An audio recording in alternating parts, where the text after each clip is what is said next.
Makan daging dengan konsep all you can eat menjamur. Harga bervariasi, penyajian juga bervariasi.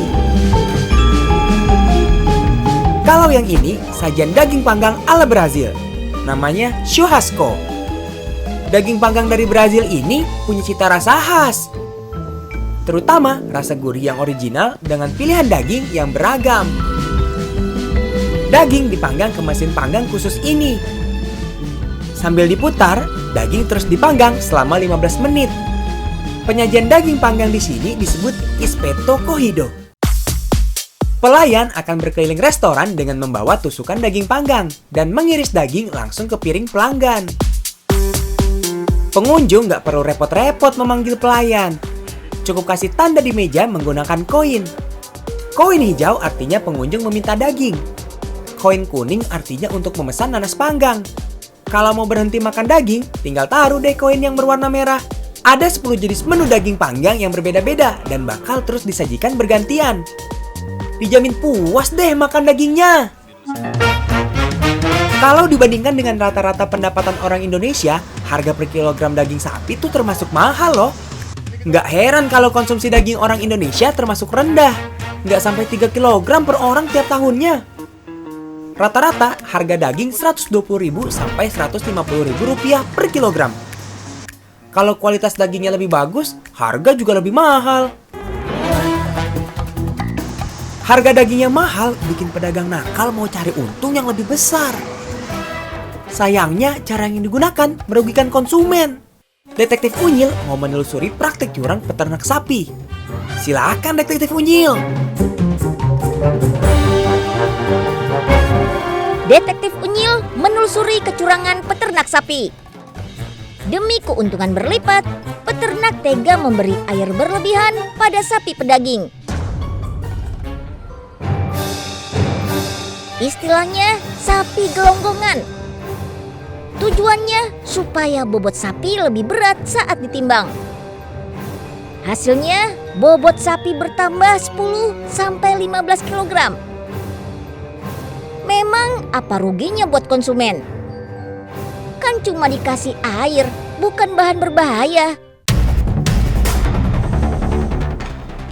Siapa bilang? Kadar air daging sapi gelonggongan mencapai 80%. Lebih tinggi daripada daging sapi segar yang kadar airnya 60-70%. Karena kadar airnya tinggi, bakteri jadi lebih gampang hidup dan berkembang biak. Kandungan gizinya juga beda. Daging sapi segar mengandung 21% protein. Daging sapi gelonggongan hanya 16%. Dari segi kesehatan, daging yang tinggi kandungan air juga bisa dibilang gak layak konsumsi. Berpotensi menyebabkan gangguan pencernaan, diare, atau keracunan makanan. Ada tipsnya kok, biar Sobat Unyil gak tertipu saat beli daging. Sapi gelonggongan warnanya lebih pucat. Pedagang biasanya nggak menggantung sapi gelonggongan karena airnya bisa netes-netes. Tuh lihat, daging gelonggongan bikin kayu telenan jadi basah. Tekstur daging gelonggongan juga lebih lembek. Saat ditekan, nggak langsung kembali ke posisi semula.